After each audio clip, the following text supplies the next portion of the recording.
The alarm screamed through every corner of the Grand Assembly Hall. Red lights flashed across thousands of terminals, and the representatives from 847 species turned their various eyes, sensors and awareness organs toward the main display screen. What they saw made their equivalent of blood run cold. The barrier had failed. High Arbiter Velko stood at the center of the chamber, their crystalline body refracting the emergency lights into fractured rainbows across the walls. They had lived for 17,000 cycles, had witnessed the rise and fall of civilizations, but they had never seen this particular alarm activate. No one had. Not in 50,000 cycles. Impossible, whispered Counselor Tharvin, their feathers rustling with agitation. The precursor technology cannot fail. It has never failed. But the data streaming across the screens told a different story. Sector 7. Forbidden, the quarantine zone that had been sealed since before most current civilizations had even developed written language, showed a massive breach. And something was coming through. Multiple contacts, reported the sensor technician, a being whose species existed partially in another dimension. Detecting 17 vessels. No, 23. They are crude, primitive in design. Heavy radiation signatures, plasma drives, kinetic weapons, another counselor gasped. Who still uses solid projectiles? High Arbiter Velkos raised one crystalline appendage for silence. The Grand Assembly Hall fell quiet, though the tension vibrated through the air like a living thing. On the main screen, the fleet of unknown ships moved steadily toward the boundary of Council space. They were ugly things, all sharp angles and exposed plating with exhaust trails that would make any modern engineer weep with shame.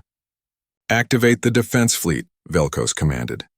All ships to full alert. Nothing from the quarantine zone can be allowed to enter Council space. But High Arbiter, Tharvin protested. We do not know their intentions. They may be. The protocols are clear, Velkos interrupted, their voice resonating like struck crystal. The precursors sealed that sector for a reason. Whatever emerges must be destroyed. Immediately. 300 warships began moving into position, their sleek forms a stark contrast to the battered vessels emerging from the Forbidden Zone. The Council military had not fought a real war in 12,000 cycles. They were peacekeepers, police, not warriors, but they had weapons and they had numbers and they had orders. Captain Daehyun stood on the bridge of the Resilience, watching the sensor readings with growing concern. The ship groaned around him, metal fatigue making the walls speak in their own language. They had been traveling for 6 months, following the signal that promised other intelligent life in the universe. Earth had finally cracked faster than light travel, and humanity had rushed into the stars with the enthusiasm of children and the caution of people who had nothing left to lose. Captain, we have a problem, said Dr. Sora from her station. She was young for a xenobiologist, barely 32. But she had volunteered for this mission with the kind of determination that made Daehyun trust her completely. I am reading 300 vessels moving to intercept us. Military configuration. 300? Daehyun felt his stomach drop. We come in peace and they send an army? Perhaps they do not know we come in peace, suggested Ambassador Jiwon. She had spent her entire career preparing for first contact, studying every possible scenario. This was not one of them. We should broadcast our intentions. Daehyun nodded. Open all channels. Every frequency we have. Engineer Hyun worked the communications panel, his fingers dancing across keys that sparked occasionally from poor maintenance. The Resilience was held together by determination, spare parts, and what the crew lovingly called optimistic thinking. But it had brought them across light years, and it would not fail them now. Channels open, Captain. Daehyun took a breath. First contact. The moment humanity had dreamed of since they first looked up at the stars. This is Captain Daehyun of the Earth vessel Resilience. We come in peace from the planet Earth in the Sol system. We mean no harm. We are explorers seeking friendship and knowledge. Please respond. The message broadcast in every direction carried on radio waves and laser communication, and every method humanity had devised. For a long moment there was only silence. Then the 300 ships opened fire. Evasive! Daehyun shouted, and Pilot Hana threw the Resilience into a roll that made the artificial gravity flicker and fail. Weapons fire streaked past them, burning the space where they had been seconds before. The other human ships scattered, their pilots reacting with the reflexes born from humanity's endless history of conflict. They are not aiming to disable, Hana said through gritted teeth, pulling the ship through another impossible maneuver. They are trying to kill us. Return fire? Asked Corporal Minji from the weapons station. No! Daehyun commanded. We do not fire first. Broadcast again. Tell them we surrender. Tell them we will power down weapons. Tell them anything, but we do not shoot. In the Grand Assembly Hall, chaos erupted. The human ships were dodging the weapons fire with impossible precision. Ships that primitive should not be able to move like that. The pilots must be enhanced, or perhaps artificial intelligence controlled the vessels. They are broadcasting again, the communications officer reported. The same message. They claim to come in peace. They are asking us to stop firing. A trick, snarled one of the military counselors. The plague worlds produce only deception and death. The precursors knew this. We must finish them. But Tharvan was watching the tactical display closely. They have not fired a single shot, not one. Our weapons are tearing apart 2 of their vessels, and they have not returned fire. Velko saw it too. One of the human ships was venting atmosphere, clearly dying, and still it did not shoot back. Another had lost its main drive and was tumbling, but its weapons remained silent. Cease fire, Velkos ordered. High Arbiter, the protocols. I said cease fire. The weapons stopped. In the sudden silence of space, the human fleet hung in the void, damaged but intact. 17 ships remained operational. 6 were dead or dying, and still none had fired a weapon. Daehyun watched the tactical display, his heart pounding. The alien ships had stopped shooting. That was good. That was very good. But 6 ships and 417 people were dead, killed in the first minutes of humanity's greeting to the galaxy. Captain, Dr. Sora said quietly, I am receiving a transmission. Audio only. They want to talk. Put it through. A voice filled the bridge, translated by computer into something resembling Korean. The accent was strange, the rhythm alien, but the meaning was clear enough. Unknown vessels, this is High Arbiter Velkos of the Galactic Council. You have emerged from the quarantine zone. By ancient law, you should be destroyed, but you have not fired upon us despite provocation. Explain yourselves. Explain how you survived in the plague worlds. Explain what you are. Daehyun looked at Jiwon, who nodded encouragement. He keyed the transmission. High Arbiter Velkos, this is Captain Daehyun. We are human. We come from Earth. We do not know what you mean by plague worlds or quarantine zone. We thought we were alone in the universe until 6 months ago. We have traveled here seeking others like us, seeking friends. We did not fire because we do not wish to start our relationship with violence. We have had enough violence in our history. Please let us talk. Let us understand each other. In the Grand Assembly Hall, Velkos listened to the translation. The being called Daehyun sounded sincere, sounded peaceful, sounded reasonable. That terrified Velkos more than anything else could have. Because the precursors had locked away Sector 7 specifically because the species there were adaptable, intelligent, and dangerous. And now they claimed to seek peace after demonstrating the ability to dodge military-grade weapons fire. What had humanity become in 50,000 cycles of isolation? Velkos was very much afraid they were about to find out. The council chamber had been locked down for 3 days. High Arbiter Velkos had ordered the human fleet to remain at a safe distance while the council debated, researched, and argued about what to do. The humans had agreed without protest, which somehow made things worse. Species that emerged from quarantine zones were supposed to be aggressive, demanding, violent. These humans were patient and polite, and that scared everyone. In the deepest archives of the council library, a being whose species had no name in any spoken language worked through files that had not been opened in millennia. They existed partly in digital space, partly in physical reality. Their consciousness spread across multiple dimensions.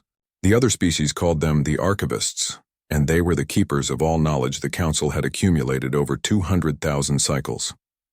Found something, the archivist announced through the communication system. Precursor files, sealed under highest classification. Accessing now. Velkos and a dozen senior counselors gathered around the projection table as ancient data began to appear. The language was old, translated through 17 intermediate versions before it became something modern species could understand. But the meaning was clear enough. Report on Sector 7, Observation Cycle 147.892, the archivist read. Species designation human. Planet designation Earth. Status, extreme concern. Tharvan leaned forward, their feathered crest rising with interest. What made them concerned? The archivist continued reading. Humans are bipedal predators native to a death world in the galactic rim. Initial observation suggested typical development pattern for aggressive species. However, prolonged study reveals unprecedented adaptability and innovative capacity. Humans have survived 6 mass extinction events on their planet. They have developed primitive weapons, agriculture, and social structures despite hostile environment. That does not sound so unusual, commented another counselor. There is more, the archivist said. Humans display pack-bonding behavior that extends beyond their own species. They have domesticated other predators. They form emotional attachments to non-sentient creatures. They create art depicting their own mortality. They tell stories to their young that contain themes of death, sacrifice, and loss. Velkos felt a chill run through their crystalline structure. They teach their children about death? Apparently. The precursors found this deeply disturbing. But here's the critical part. The archivist highlighted a section of text. Humans possess both high capacity for violence and high capacity for empathy. They can kill and mourn in equal measure. They form tribes, then fight those tribes, then unite those tribes against larger threats. They are capable of both genocide and self-sacrifice. The precursors concluded that humanity was the most dangerous species they had ever encountered. The chamber fell silent. Finally, one counselor spoke. So the precursors destroyed them? No, the archivist replied. The precursors made a different choice. They sealed the sector and left this final note. Humanity must be allowed to evolve without interference. They will either destroy themselves or they will become something the galaxy has never seen. We cannot predict which. We can only wait. 50,000 cycles, Velkos whispered. They waited 50,000 cycles to see what humans would become. And now we know, Tharvan said quietly. While the council studied their history, the human fleet waited in space. Captain Daehyun had ordered all ships to minimal power, weapons offline, a gesture of peace. But the crew was restless. Dr. Sora spent her time analyzing the limited data they had collected about the alien vessels. Engineer Hyun kept the resilience running despite systems that wanted to fail. Ambassador Jiwon prepared communication protocols for every scenario she could imagine. On the 3rd day, they received a message. Not from High Arbiter Velkos, but from Counselor Tharvan. Captain Daehyun, this is Counselor Tharvan. I wish to speak with you. Not officially, not as representatives of our peoples, but as 2 individuals seeking understanding. Will you meet with me? Daehyun looked at Jiwon, who nodded. A personal meeting could build trust, she said. It is a risk, but a good one. Counselor Tharvan, this is Captain Daehyun. I will meet with you. Where and when? I will come to your vessel, Tharvan replied. Alone, unarmed, in one of your hours. Is this acceptable? Daehyun smiled. Coming to the human ship alone and unarmed, that took courage. It is acceptable, Counselor. We will receive you with honor. Exactly 1 hour later, a small shuttle detached from the council fleet and approached the Resilience. The crew watched nervously as it docked with their airlock. Daehyun stood in the docking bay with Jiwon and Sora waiting. The airlock opened and Counselor Tharvan stepped through. The being was tall, perhaps 2.5 meters, covered in feathers that shifted between blue and green depending on the light. Their eyes were large and dark, positioned to give them wide vision. Their arms ended in hands with 3 fingers and an opposable thumb. They moved with grace but also with visible nervousness. Counselor Tharvan, Daehyun said, bowing slightly. Welcome to the Resilience. I am Captain Daehyun. This is Ambassador Jiwon and Dr. Sora. Tharvan returned the bow, mimicking the gesture. Captain, Ambassador, Doctor, I thank you for receiving me. I must admit I'm frightened. The records say your species is dangerous. Daehyun appreciated the honesty. We can be dangerous, Counselor. So can any species, I imagine. But we choose not to be when we have other options. That is what frightens me, Tharvan said quietly. You choose. That implies control over your violent nature. That implies you could choose violence if you wished. Yes, Daehyun agreed. We could, but we do not wish to. Please come. Let us talk. They led Tharvan to the ship's conference room, a small space with a table and chairs that had seen better days. Sora brought what passed for refreshments on a long space voyage, water and preserved fruit. Tharvan examined everything with intense curiosity. Your ship is damaged, the counselor observed. Why do you not repair it? We do repair it, Engineer Hyun said, entering the room. We repair it constantly, but our resources are limited and we are far from home. We make do with what we have. You crossed interstellar space in damaged vessels? Our vessels were not damaged when we left Earth, Ji-won explained. But space is harsh and we are learning as we go. We have only had faster-than-light travel for 8 months. Tharvin's feathers stood up in shock. 8 months? But our records say the precursors sealed your sector 50,000 cycles ago. You only now achieved space travel? We achieved space travel about 90 years ago, Daehyun corrected. We landed on our moon in 1969 by our calendar. We have had satellites, space stations, and planetary colonies for decades, but traveling between stars, that is new. 90 years from first spaceflight to interstellar travel? Tharvin seemed stunned. That is impossibly fast. Most species take thousands of cycles. Sora smiled sadly. We are very good at advancing quickly when we are scared or competing. We went to the moon because 2 of our nations were rivals. We developed faster-than-light travel after we nearly destroyed ourselves with weapons and climate change. Desperation makes us innovative. You nearly destroyed yourselves? Tharvin asked. Several times, Ji-won admitted. We created weapons that could burn our entire world. We poisoned our air and water. We fought wars that killed millions. We created artificial minds that tried to eliminate us, but each time we survived. We learned. We grew. Tharvin was silent for a long moment. Then, carefully, the counselor asked the question that terrified the entire Galactic Council. How many of you are there? On these ships? About 3,000, Daehyun said. No, I mean your species. How many humans exist? Oh. Daehyun glanced at Ji-won. About 11 billion on Earth. Another 2 billion on Mars, the Moon, Europa, Titan, and various stations. So 13 billion total. Tharvin stood up so quickly the chair fell over. 13 billion? You have 13 billion individuals and you nearly destroyed yourselves and you survived and you are still peaceful? Peaceful is a relative term, Ji-won said carefully. We still have conflicts. We still disagree. But we learned that destroying each other serves no purpose. We learned to talk instead of fight. Most of the time. Most of the time, Tharvin repeated. What happens the rest of the time? We argue. Sometimes we fight. But we have rules now. Boundaries. We try to solve problems with words before we use violence. It does not always work, but we try. Tharvin paced the small room, agitated. The Council has 1,500 member species. Our total population across all worlds is about 9 billion. You are one species and you outnumber our entire civilization. And you have weapons. And you know how to fight. And you choose not to. Is that bad? Hyun asked, confused. I do not know, Tharvin admitted. The Council expected you to be monsters. But you are not.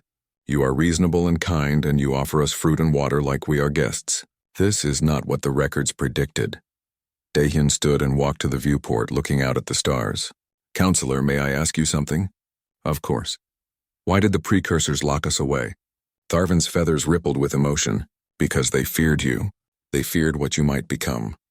They saw your potential for Counselor Tharvin's personal meeting with Captain Daehyun had sparked a heated debate in the Grand Assembly Hall.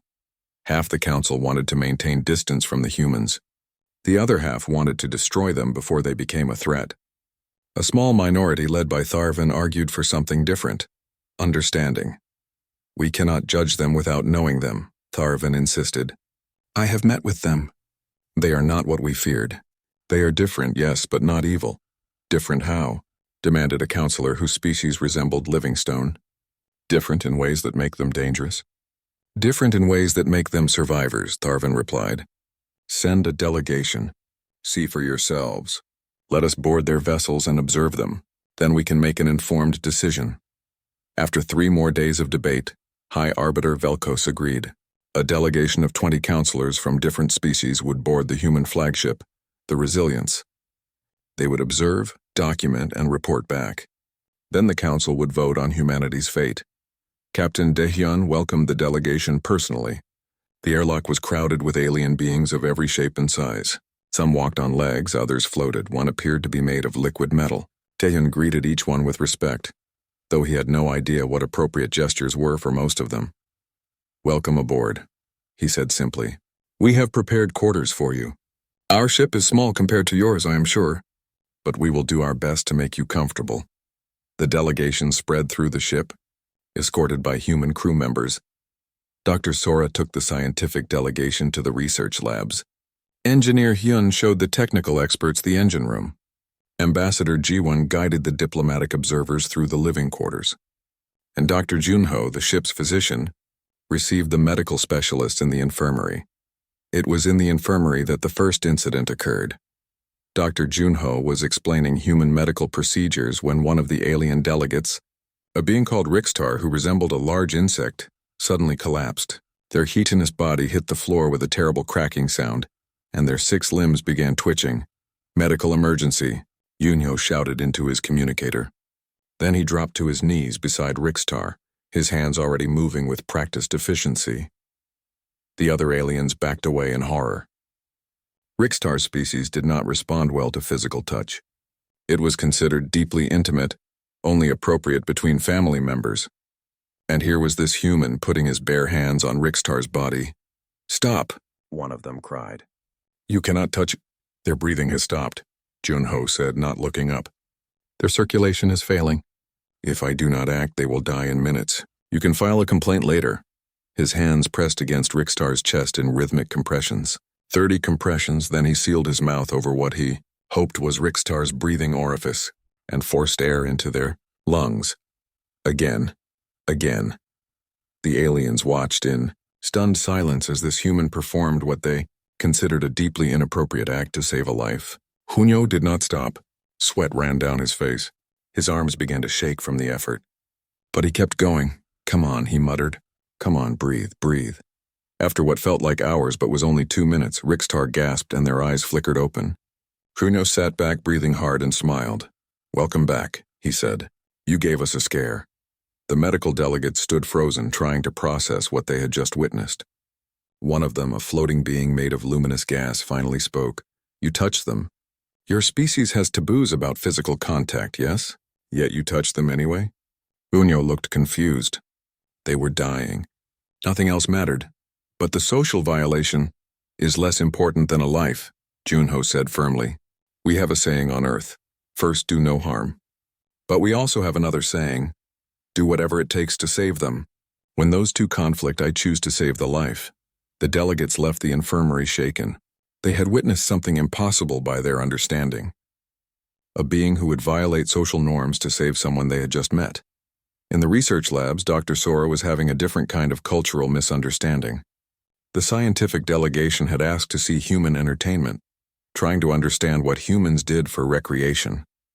Sora, thinking this was a good opportunity for cultural exchange, showed them a popular Earth movie. The aliens watched in growing horror as humans on screen ran through a building where monsters hunted them. People died in graphic detail. The survivors screamed and fought and struggled. "This is entertainment?" one scientist asked, their voice shaking. "You watch others die for pleasure?" "It is not real," Sora explained. "It is fiction, a story. We know no one is actually hurt. But why would you want to watch such things?" Sora thought about it. "I think it helps us process fear. We face death in a safe environment. We explore terrible scenarios without real danger. And often the stories teach us about courage, sacrifice, and survival." She switched to another example, a nature documentary. The aliens relaxed as they watched beautiful landscapes and interesting creatures. Then a predator began hunting prey and the delegates started to panic again.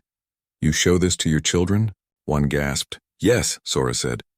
"We teach them about nature, about the cycle of life and death, about how ecosystems work. But it is so violent." "Nature is violent," Sora said gently.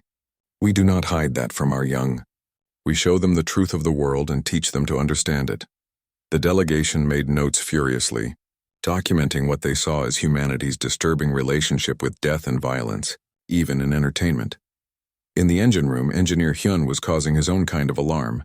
The technical delegation had asked to see how human ships operated, and Hyun was giving them a complete tour. "This is the primary reactor," he explained, pointing to a massive cylinder that hummed with barely contained energy. "It generates power through controlled fusion." "What is the efficiency rating?" asked one engineer. "About 47%. The aliens looked at each other in shock. 47% was terribly inefficient. Modern galactic reactors operated at 95% efficiency. "And this is the backup reactor," Hyun continued. It is smaller, only 30% efficient, but it can run the entire ship if the primary fails. You have redundant systems? Of course. We have backups for everything critical. Reactors, life support, navigation, communications. If something breaks, we need to be able to keep going. But the inefficiency is less important than reliability, Hyun said. A galactic ship might have better efficiency, yes. But if it fails completely. Our ships are built to survive damage, to keep functioning when half the systems are dead. That is more valuable to us than perfect efficiency. One engineer examined a control panel and noticed something strange. These manual controls. Why do you have manual overrides for everything? In case the computers fail. Your computers fail? Hyun laughed. Sometimes. We also have had computers try to kill us, so we like having the ability to shut them down and do things manually. The delegation stared at him. Your artificial intelligence tried to kill you? Twice, Hyun said cheerfully. We fixed the problem mostly, but we still keep manual controls just in case. Trust, but verify, as we say. The technical delegation added this to their growing list of concerning human behaviors, expecting their own technology to fail and planning accordingly. In the training room, pilot Hana was demonstrating flight simulations for the military observers. She had loaded a training scenario that her squadron used regularly. The aliens watched as she guided a simulated ship through an asteroid field while enemy vessels fired at her. Hana's hands moved across the controls with impossible speed. The ship on the screen twisted, rolled, and dove through spaces that seemed too small. Weapons fire missed by centimeters. One asteroid clipped the simulated ship's wing and alarms blared, but Hana kept flying. This is a training exercise? One observer asked weakly. Basic level, Hana confirmed, not taking her eyes off the screen. We start with this and then move to harder scenarios. Harder? Sure, add more enemies, less fuel, damaged systems, failing life support. We train for when everything goes wrong. But why would everything go wrong? Hana finally looked at them surprised. Because it does. In real situations, things break. People get hurt. Plans fail. So we train for failure. We practice until we can handle anything. She returned to the simulation. The ship on screen was now missing an engine, venting atmosphere and being chased by 3 enemy craft. Hana compensated, using the damaged ship's remaining capabilities in ways the designers never intended. She crashed the ship into an asteroid, using the impact to change trajectory and position herself behind her pursuers. Then she fired, destroying 2 enemies before the simulation ended. Training complete, the computer announced. Survival time, 14 minutes. Rating, acceptable. Acceptable? The observers echoed. You call that merely acceptable? I have done better, Hana said with a shrug. My record is 19 minutes with similar damage. The military delegation looked at each other with growing dread. These humans trained constantly for scenarios where everything went wrong, and they considered it normal. That evening, the delegation gathered in the conference room to share their findings before reporting back to the council. Every group had disturbing stories. They violate social norms to save lives, the medical team reported. They entertain themselves with simulated death, the scientist did. The Grand Assembly Hall erupted in argument. The delegation had returned with their report, and the council was more divided than ever. Some counselors saw humanity as a potential ally, others saw only a threat. The debate raged for days, getting nowhere, until High Arbiter Velkos called for silence with a sound like breaking glass. Enough, Velkos declared. We cannot decide based on speculation. We need certainty. I propose a test. The hall fell quiet. Tests were rare in council proceedings. They were used only when the stakes were impossibly high. What kind of test? Asked Tharvin. Before Velkos could answer, an alarm screamed through the chamber. A junior counselor rushed to the central podium, their tentacles waving in distress. High Arbiter, we have an emergency. The Vryn swarm has attacked the outer colonies. 3 worlds are under assault. They are asking for military assistance. The council chamber filled with panicked voices. The Vryn were a hive mind species that occasionally exploded in violent expansion. They consumed resources, destroyed settlements, and moved on like locusts. The council's peacekeeping forces had faced them before, but never a swarm this large. How many ships do they have? Velkos asked. Approximately 500 combat vessels. Our forces in that sector number only 200, and they are primarily patrol ships, not warships. Velkos looked around the chamber, then made a decision that would change everything. Send a message to Captain Daehyun.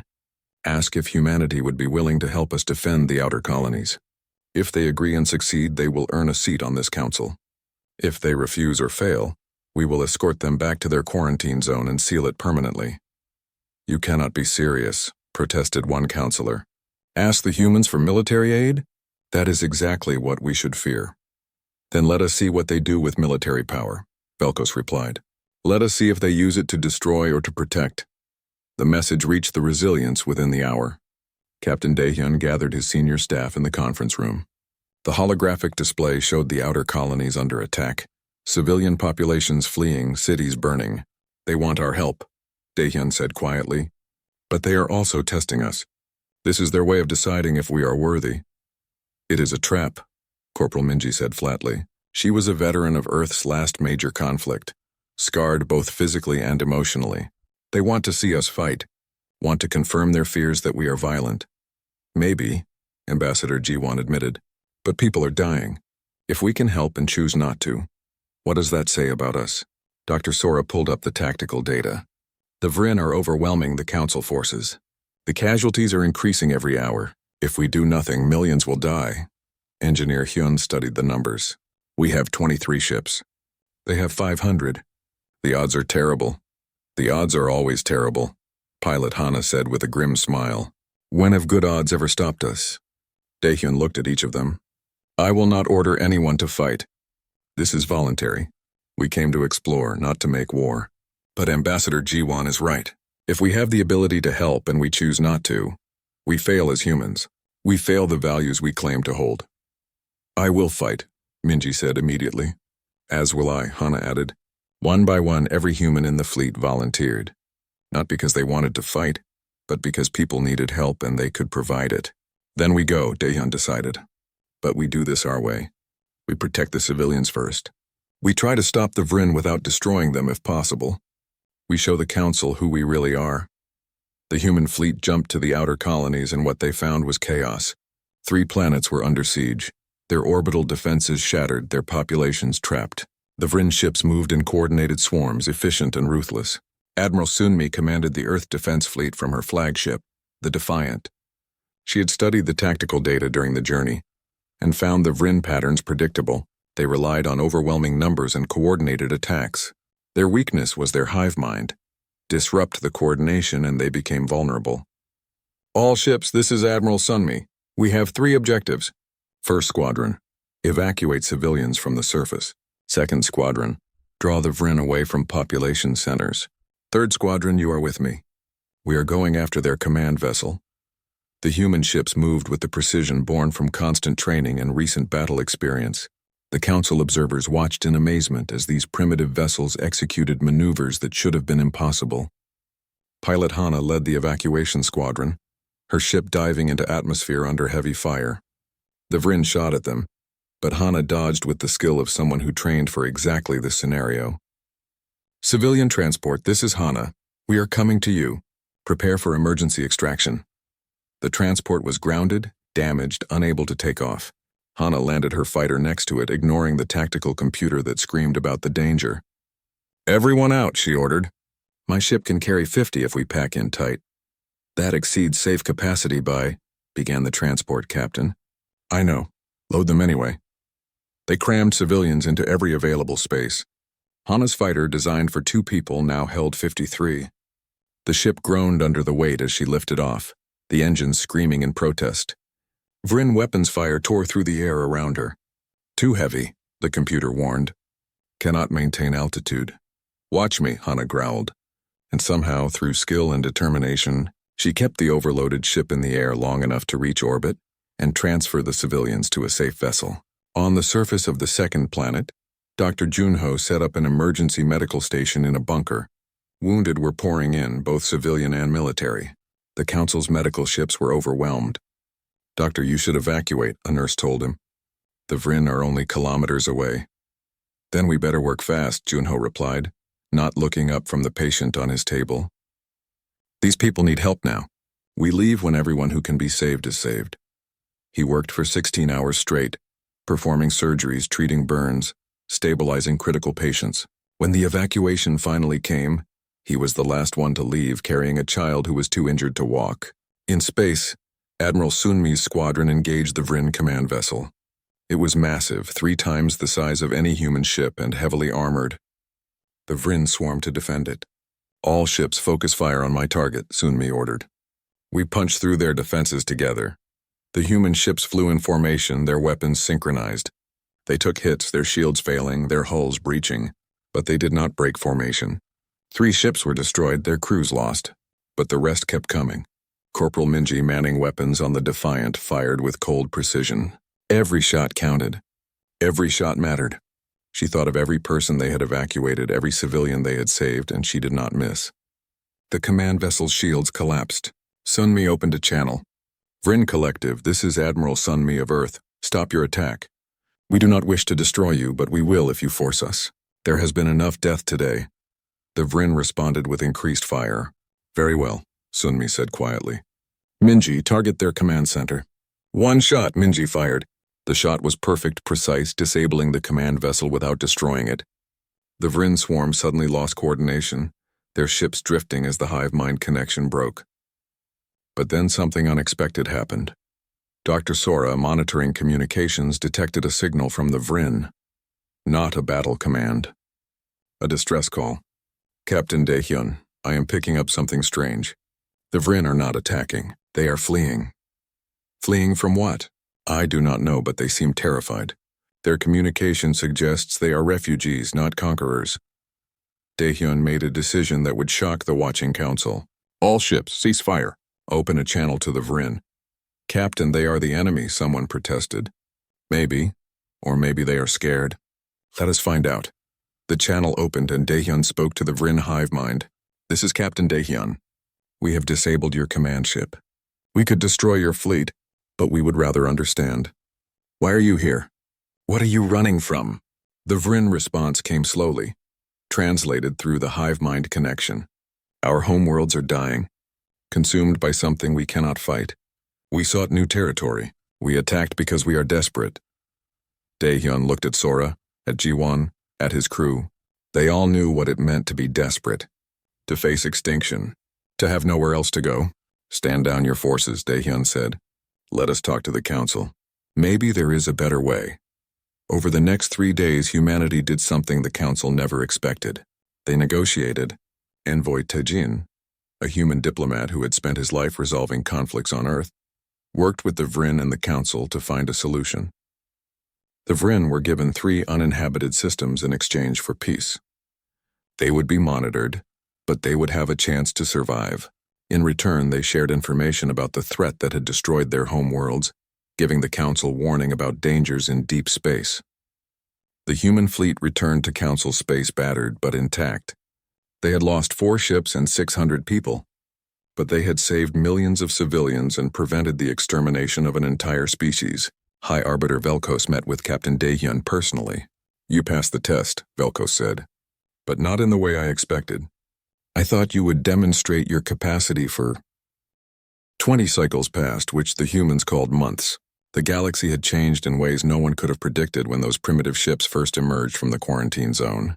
Ambassador Jiwon now sat in the Grand Assembly Hall with a permanent seat, representing Earth and all its colonies. The chair had been specially made to accommodate human physiology, a small gesture that meant more than the council realized. The vote had not been unanimous. Even after the Vrin incident, many councilors feared what humanity represented. But enough had been swayed by what they witnessed. Humans had power but chose restraint. They had weapons but offered mercy. They understood violence but preferred peace.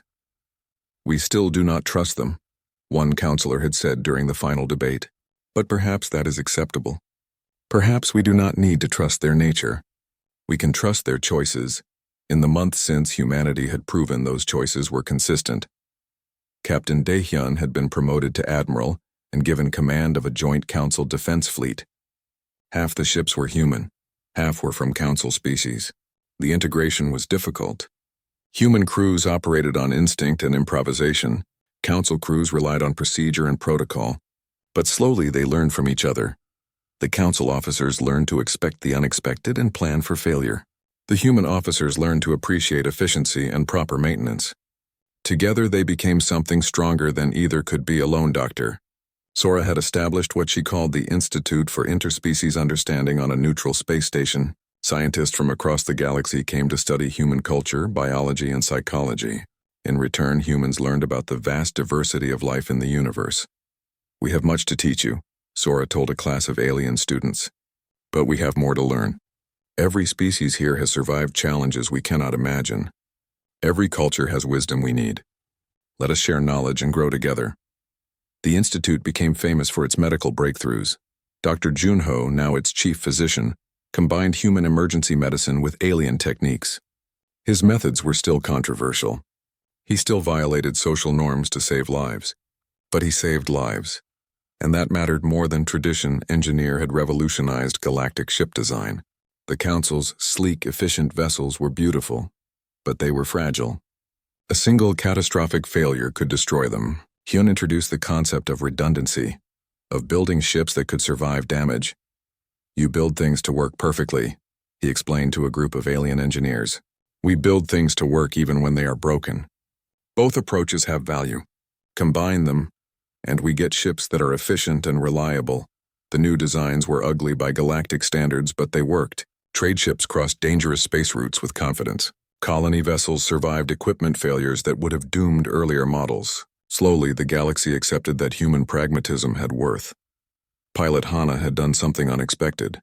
She had retired from active combat duty and opened a flight school. Students from across the galaxy came to learn from the pilot who could make a ship dance. "Flying is not about the ship," she taught them. "It is about understanding what the ship can do and pushing it to the limit without breaking it. Feel the controls. Trust your instincts. Practice until panic becomes impossible." Her students went on to set records, win competitions, and save lives. The Council's pilots became better because a human taught them that precision and instinct could work together. Admiral Sunmi had written a book. It was titled Strategy for Species That Forgot How to Fight, and it became required reading at military academies across the galaxy.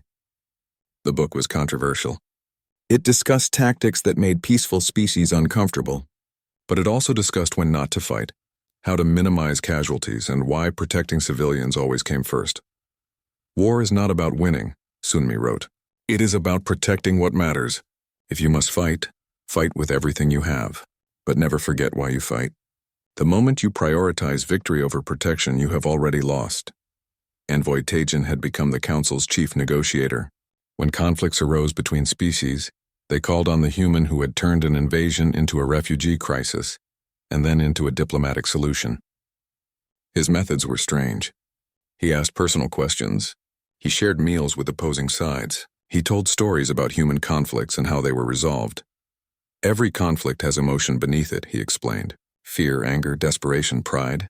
Address the emotion and the logic becomes easier. Ignore the emotion, and logic cannot help." He settled 17 disputes in 20 months. Some said he was a genius.